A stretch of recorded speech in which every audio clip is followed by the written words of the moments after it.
नमस्कार दोस्तों, मैं सिद्धांत ओलंपिक स्टडी में आपका स्वागत है। सो फ्रेंड्स, आज ये पहला सेशन है और जीएस की हम सीरीज स्टार्ट करने जा रहे हैं, जिसमें हम पहले सेशन में हिस्ट्री के बारे में पढ़ने वाले हैं। ठीक है, तो स्टार्ट यहीं से होता है कि हम प्राचीन इतिहास जो हमारा है वो हम कहाँ कहाँ से उसके बारे में जानकारी प्राप्त करते हैं। तो आप देख सकते हैं कि प्राचीन इतिहास की जो जानकारी है हमें दो तरह से मिलती है। पहला है साहित्यिक इतिहास और दूसरा है पुरातात्विक इतिहास। साहित्यिक इतिहास का मतलब अगर किसी ने कोई बुक लिखी है या फिर कोई पौराणिक कथाएं हैं या फिर वेद है, वेदांग है, सारी चीज़ें जहाँ से हमें कुछ स्रोत मिलता है पुरानी चीज़ों के बारे में, वो हम साहित्यिक इतिहास के अंतर्गत देखते हैं। पुरातात्विक इतिहास के अंतर्गत कोई अभिलेख है, कोई गुफा है, ठीक है, कुछ खोद के हमने निकाला है, तो वहाँ से जो चीज़ें हमें जानकारी प्राप्त होती है उसको हम पुरातात्विक इतिहास बोलते हैं। तो पहला जो चरण है आप देख सकते हैं साहित्यिक स्रोत, इसको भी थोड़ा हम डिटेल में देखने वाले हैं कि इसके अंतर्गत कौन कौन सी चीज़ें होती हैं। पहला है धार्मिक साहित्य, मतलब जो धार्मिक पुस्तकें हैं। आपको पता होगा प्राचीन में तो हमें हिंदू रिलीजन यानी कि सनातन धर्म से ही रिलेटेड कुछ बुक्स मिलेंगी, उससे जो हमें जानकारी प्राप्त होती है उसको हम धार्मिक साहित्य बोलते हैं। और इसके बाद में दूसरा होता है धर्मेतर साहित्य, जिसके बारे में चर्चा भी हम आगे करेंगे, उसमें क्या क्या चीज़ें पढ़नी होती हैं। तो धार्मिक साहित्य में आप देख सकते हैं, पहला आप देख रहे हैं यहाँ पे वेद लिखा हुआ है, जिसका अर्थ है आध्यात्मिक ज्ञान, ठीक है, या फिर महत ज्ञान या पवित्र ज्ञान, जो भी आप कहना चाहें कह सकते हैं। और आपको पता होगा कि संपूर्ण वैदिक इतिहास की जानकारी के स्रोत हैं वो वेद ही हैं। ऋग्वेद, सामवेद, यजुर्वेद तथा अथर्ववेद, ये चार वेद होते हैं, आप सभी को पता होगा। इसके बाद में दूसरा स्टेप आप देख सकते हो, ये है वेदांग। इनसे वेदों के अर्थ को सरल ढंग से समझा जा सकता है। इनकी संख्या 6 है, तो वेदांग की संख्या कितनी है? 6 है, आप याद रखिएगा, ठीक है। नेक्स्ट है आरण्यक। आरण्यक का तात्पर्य यही होता है जंगल, ठीक है, यानी कि यहाँ पे जो पुस्तकें लिखी गई, जो हमें ग्रंथ मिलते हैं वो जंगलों में उनकी रचना की गई, इसीलिए हम इसको आरण्यक बोलते हैं। अब यहाँ पे आप देख सकते हैं इसे ब्राह्मण ग्रंथ का अंतिम हिस्सा भी माना जाता है। तो ब्राह्मण ग्रंथ के बारे में हम आगे का जो सेशन होगा उसमें उसमें डिस्कस कर लेंगे, ठीक है, जिसमें ज्ञान एवं चिंतन की प्रधानता है। ये आरण्यक से रिलेटेड है, आरण्यक में ज्ञान एवं चिंतन की प्रधानता है, ठीक है। इसके बाद में आता है उपनिषद। ब्रह्म विद्या प्राप्त करने के लिए गुरु के समीप बैठना, इसे वेदांत भी कहा जाता है। यानी कि आप ध्यान रखिएगा, उपनिषद को हम वेदांत भी बोलते हैं, ठीक है। इसकी संख्या जो है ये 108 है। और भारत का जो राष्ट्रीय वाक्य है, जिसको हम सत्यमेव जयते कहते हैं, ये मुंडकोपनिषद से लिया गया है। ये महत्वपूर्ण प्रश्न है, कई बार एग्जाम में पूछा गया है कि सत्यमेव जयते कहाँ से लिया गया है, तो ये मुंडकोपनिषद से लिया गया है, ठीक है। और अगला जो कि मोस्ट इंपॉर्टेंट है, ये भी एग्जाम में पूछा जा सकता है कि यज्ञ की तुलना टूटी नाव से कहाँ पे की गई है। ऑप्शन दे देगा, वेद में की गई है, वेदांग में की गई है, ठीक है, आरण्यक में की गई है, ब्राह्मण ग्रंथ में की गई है। तो ये आपका आंसर होगा यहाँ पे उपनिषद में की गई है, ठीक है। उपनिषद में यज्ञ की तुलना जो है ये टूटी नाव से की गई है। ये भी क्वेश्चन महत्वपूर्ण है, क्वेश्चन में एग्जाम में पूछ सकता है, ओके। अगला है आप देख सकते हैं, ये जो श्री कृष्ण शब्द है, श्री कृष्ण का सर्वप्रथम उल्लेख जो है छांदोग्य उपनिषद से प्राप्त होता है। तो ये भी आप ध्यान रखिएगा, श्री कृष्ण का जो सर्वप्रथम उल्लेख मिलता है हमें, वो छांदोग्य उपनिषद से मिलता है, इसमें मिलता है, ठीक है। अगला है उपनिषदों से तत्कालीन भारत की राजनीति, सामाजिक एवं धार्मिक स्थिति के बारे में जानकारी मिलती है। अब हम महाकाव्य के बारे में देख लेते हैं। महाकाव्य से भी हमें प्राचीन स्रोतों के बारे में जानकारी मिलती है, जिसमें रामायण और महाभारत है। तो रामायण एवं महाभारत भारत के दो प्राचीनतम महाकाव्य हैं। उपलब्ध साक्ष्यों के आधार पर इनकी रचना काल 4वीं शताब्दी ईसा पूर्व से 4वीं शताब्दी ईस्वी के बीच में माना जाता है, ठीक है। रामायण में आप देखेंगे तो इसके जो रचयिता हैं ये महर्षि वाल्मीकि हैं, आप सभी को पता होगा। संस्कृत भाषा में लिखे इस महाकाव्य में कुल 24,000 श्लोक हैं। इससे तत्कालीन भारत की राजनीति, सामाजिक एवं धार्मिक स्थितियों के बारे में जानकारी मिलती है। नेक्स्ट है महाभारत। महाभारत के जो रचयिता हैं ये महर्षि वेदव्यास हैं, और महाभारत को हम जय संहिता कहते हैं, ये भी आप याद रखिएगा, ठीक है।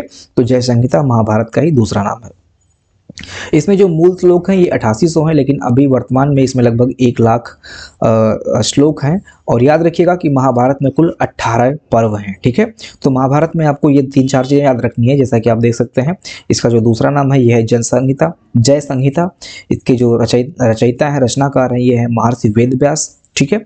और इसमें कुल 18 पर्व हैं, ये चीज़ें आपको याद रखनी है, ओके।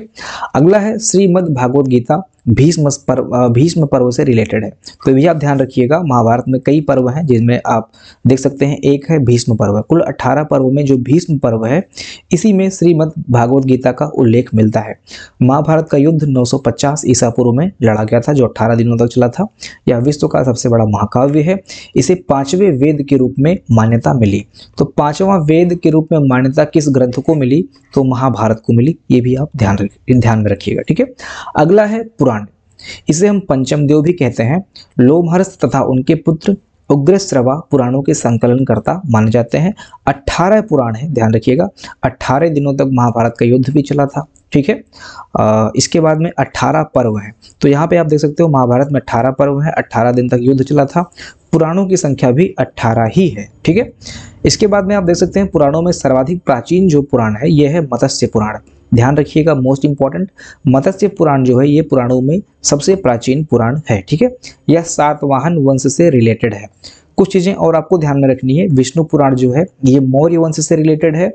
वायु पुराण आपका जो है ये गुप्त वंश से रिलेटेड है, ठीक है। तो 3 चीज़ें आपको रिलेट करेंगे, मत्स्य पुराण सातवाहन, विष्णु पुराण मौर्य वंश और वायु पुराण जो है ये गुप्त वंश से संबंधित है, ठीक है। अब हम आगे कुछ प्रमुख दर्शन और उनके प्रवर्तक के बारे में जानकारी देखने वाले हैं। यहाँ से 1 नंबर का क्वेश्चन बनता ही रहता है, तो इसको आप सभी लोग याद कर लीजिएगा, ठीक है। प्रमुख दर्शन यहाँ पे लिखे हुए हैं और उनके जो प्रवर्तक हैं, ठीक है, उनके बारे में यहाँ पे लिखा गया है। तो चारवाक भौतिकवादी, इसके जो रचयिता है प्रवर्तक हैं ये हैं चारवाक, ठीक है। सांख्य दर्शन है जिसके रचयिता है कपिल मुनि, ठीक है। इसके बाद में योग दर्शन है। आपको पता होगा योग दर्शन, जब योग का नाम आता है तो पतंजलि ब्रांड हमें समझ में आता है, तो आप ऐसे याद कर सकते हो कि योग का जो है ये पतंजलि हो गए। न्याय जो है ये गौतम ऋषि जो थे उनसे संबंधित है। और न्याय को आप कैसे याद करेंगे? देखिए गौतम में जो गौ लगा है, ठीक है, ये गौ ही एक पवित्र शब्द है और ये न्याय से आप इसको कोरिलेट कर सकते हो, ठीक है। गौ माता से संबंधित न्याय है, कुछ ऐसा आप अपने दिमाग में ऐसा पिक्चर आप बिठा सकते हो, ठीक है। अगला है वैशेषिक, जो कि इसके प्रवर्तक हैं कड़ाद या फिर उलूक, ठीक है। इसको कैसे याद रखेंगे? तो कड़ाद में आप देख रहे होंगे यहाँ पे अड़ा लिखा हुआ है, ठीक है। और ये विशेष अक्षरों में मैं इसको कैलकुलेट करता हूँ, याद करने में आसानी रहती है। टा ठा डा ढा अड़ा, ठीक है, ये सारे मैं विशेष अक्षरों के रूप में रखता हूँ। ये काफ़ी हेल्प करता है मुझको याद करने में। तो ऐसे ही आप भी याद कर सकते हो। जैसे यहाँ पे वैशेषिक लिखा हुआ है तो इसको आप वैशेषिक को वैशेषिक ना देख के विशेषण देख सकते हो, ठीक है। विशेषण में भी अड़ा है और यहाँ पे भी अड़ा है, तो आप ऐसे याद कर सकते हो विशेषण कड़ाद, ठीक है। अगला है पूर्व मीमांसा और एक है उत्तर मीमांसा, ठीक है। मीमांसा ने मीमांसा होता है, तो यहाँ पे पूर्व मीमांसा और दूसरा है उत्तर मीमांसा। तो पूर्व मीमांसा में जो है जर्मनी है और उत्तर मीमांसा में जो है बादरायण है, ठीक है। तो उत्तर का मतलब क्या होता है? कोई भी चीज जब आप पढ़ते हो तो उत्तरोत्तर काल, ठीक है, कुछ इस टाइप से। उत्तरोत्तर का मतलब बाद वाला, ठीक है। तो उत्तर से रिलेटेड जो भी शब्द उसमें ऐड होता है, जो भी काल उसमें ऐड होता है, तो ये माना जाता है कि ये उसके बाद वाला जो काल है वो है। तो उत्तर का मतलब बाद में, ठीक है, आप ऐसे याद कर सकते हो, ठीक है। और पूर्व मीमांसा का मतलब जर्मनी है, तो इसको आप याद कर सकते हो कि जब सेकेंड वर्ल्ड वॉर हुआ था तो उसमें जर्मनी जो है अग्रसर देश था। तो पूर्व मतलब पहले का जो अग्रसर था उसको जर्मनी, और जर्मनी से आप इसको कोरिलेट कर सकते हो। पहले किसने अटैक किया था, ठीक है, तो जर्मनी। कुछ इस टाइप से आप इसको याद कर सकते हो, ठीक है। तो ऐसे कुछ ट्रिक्स होते हैं, आप अपने दिमाग से चीज़ें याद करने की कोशिश कीजिए। दूसरे की ट्रिक को ना ही फॉलो करें तो ज़्यादा सही है। आप जब खुद से बना लेंगे एक बार तो फिर वो आपको भूलेगा नहीं।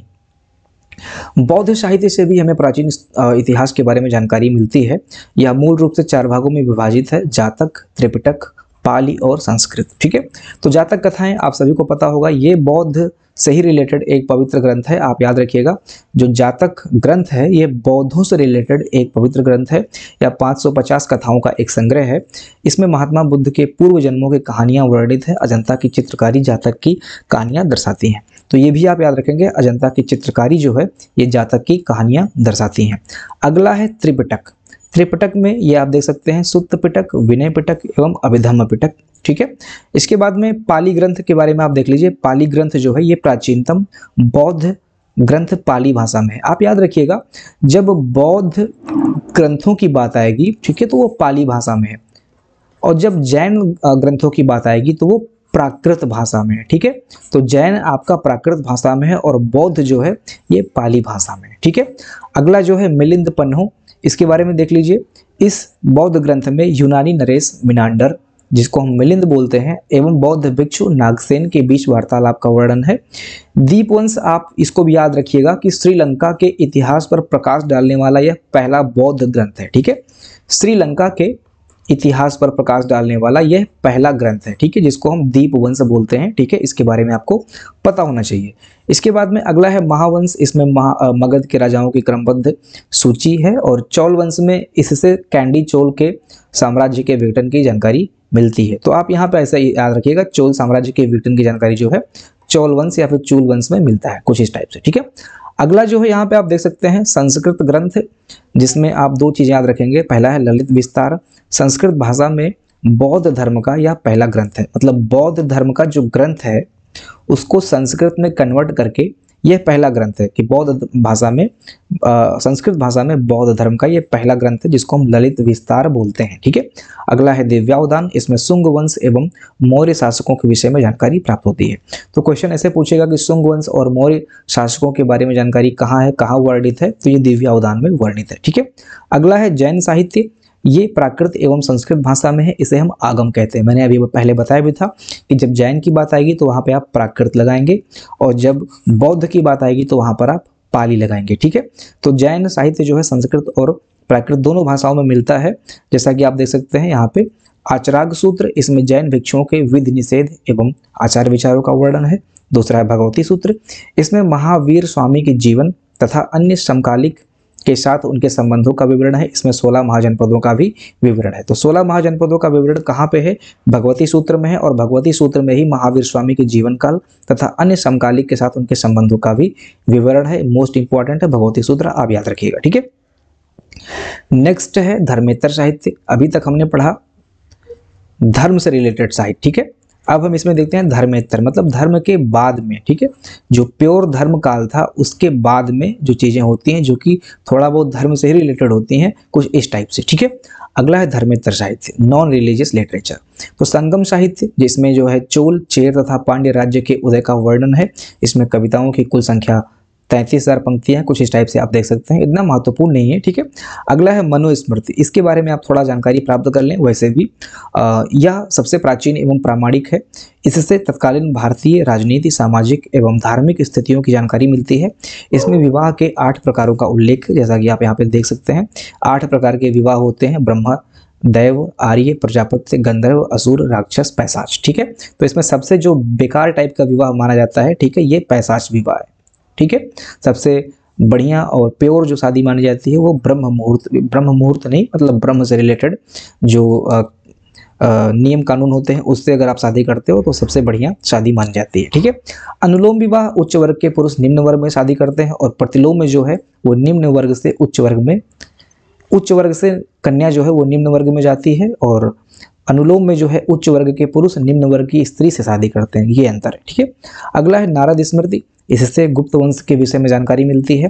अर्थशास्त्र में ये मोस्ट इंपॉर्टेंट है, आप सभी को पता होगा। ठीक है, अर्थशास्त्र आचार्य चाणक्य, जिनको हम विष्णुगुप्त भी बोलते हैं या फिर कौटिल्य भी बोलते हैं, तो ये सभी एक ही नाम है। चाणक्य आप बोलिए, आप विष्णुगुप्त बोलिए, या फिर आप कौटिल्य बोलिए। इनके द्वारा संस्कृत भाषा में रचित इस ग्रंथ को भारतीय राजनीति का पहला भारतीय ग्रंथ माना जाता है। लगभग 6000 श्लोकों वाले इस ग्रंथ में मौर्यकालीन राजनीतिक, सामाजिक, आर्थिक एवं धार्मिक स्थितियों का वर्णन है।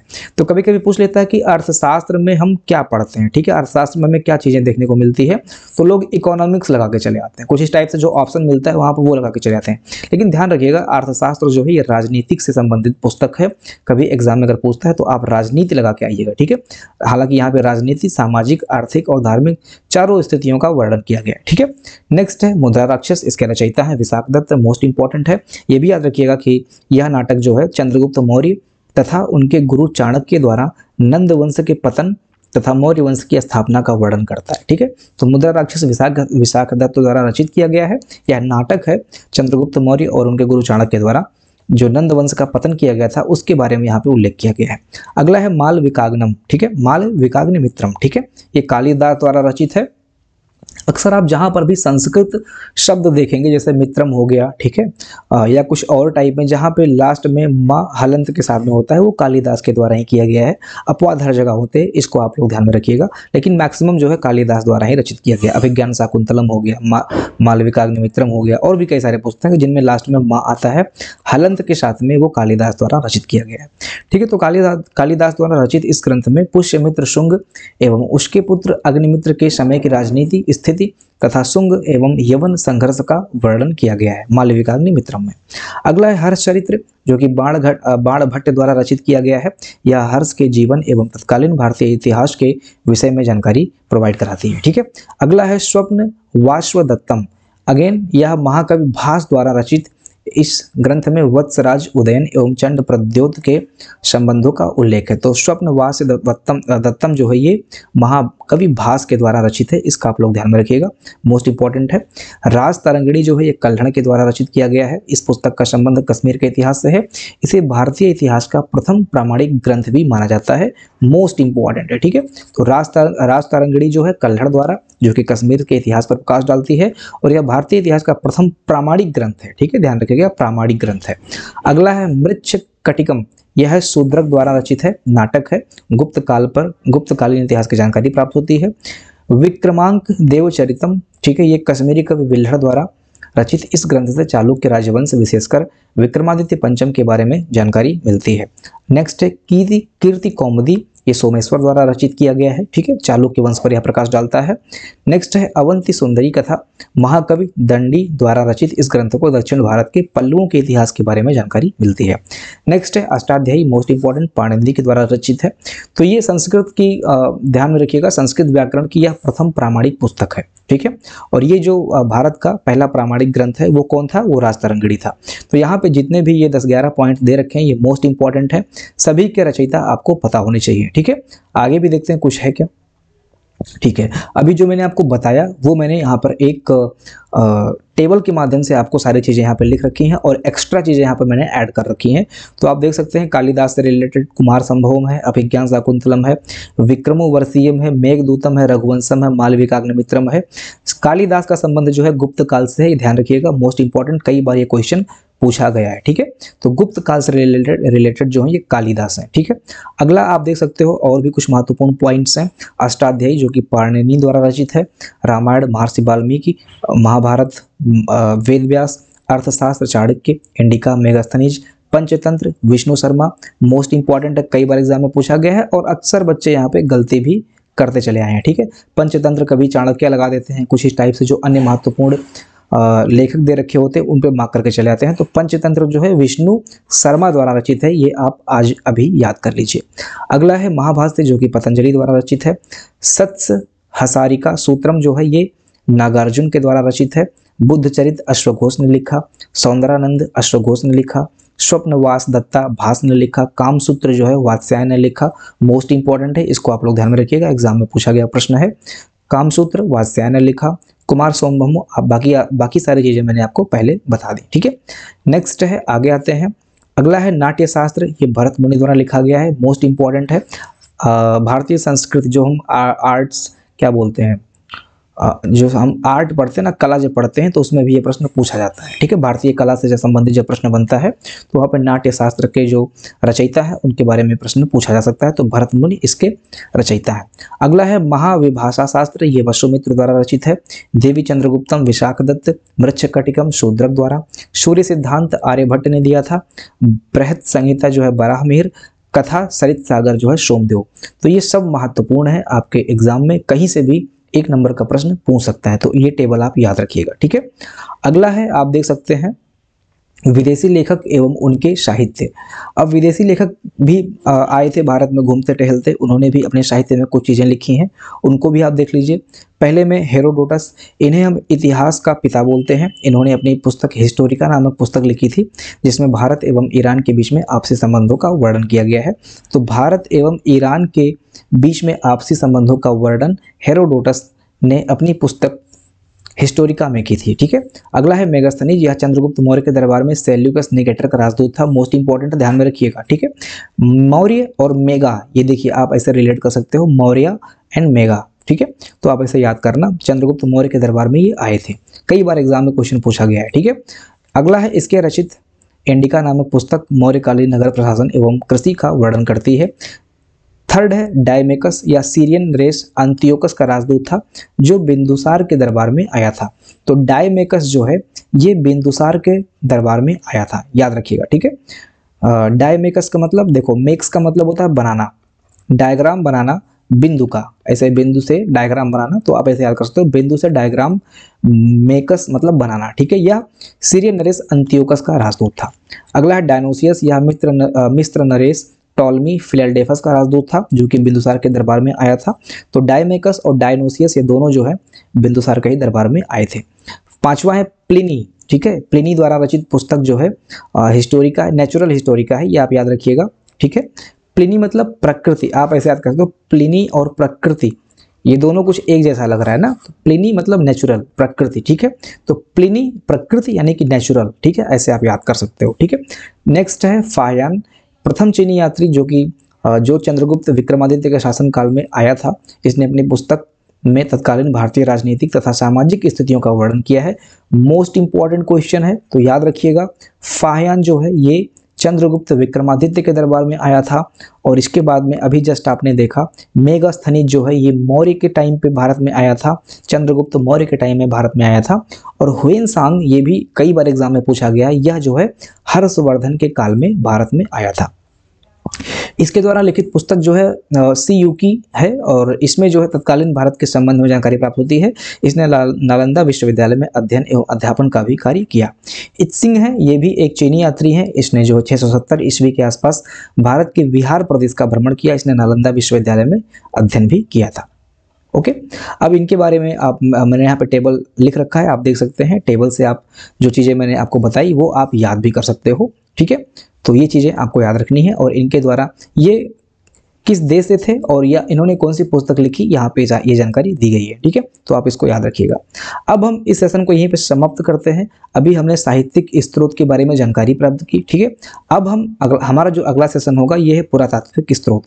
अब हम पुरातात्विक स्रोत के बारे में जो जानकारी प्राप्त करेंगे वो अगले सेशन में प्राप्त करेंगे। और इसके बाद में पुरातात्विक स्रोत और साहित्यिक स्रोत दोनों से मिलाकर जो महत्वपूर्ण प्रश्न पूछे जाते हैं उसकी भी चर्चा अगले पार्ट में कर लिया जाएगा। तो अगले पार्ट के लिए आप लोग रेडी रहें। कल शाम तक आपको वो पार्ट देखने को मिलेगा जिसमें साहित्यिक और पुरातात्विक स्रोत प्लस इस चैप्टर से संबंधित जो महत्वपूर्ण प्रश्न बन सकते हैं 1 नंबर का, वो आपको डिस्कस किया जाएगा। ठीक है, सो मिलते हैं अगली वीडियो में। अपना ध्यान रखिएगा। जय हिंद।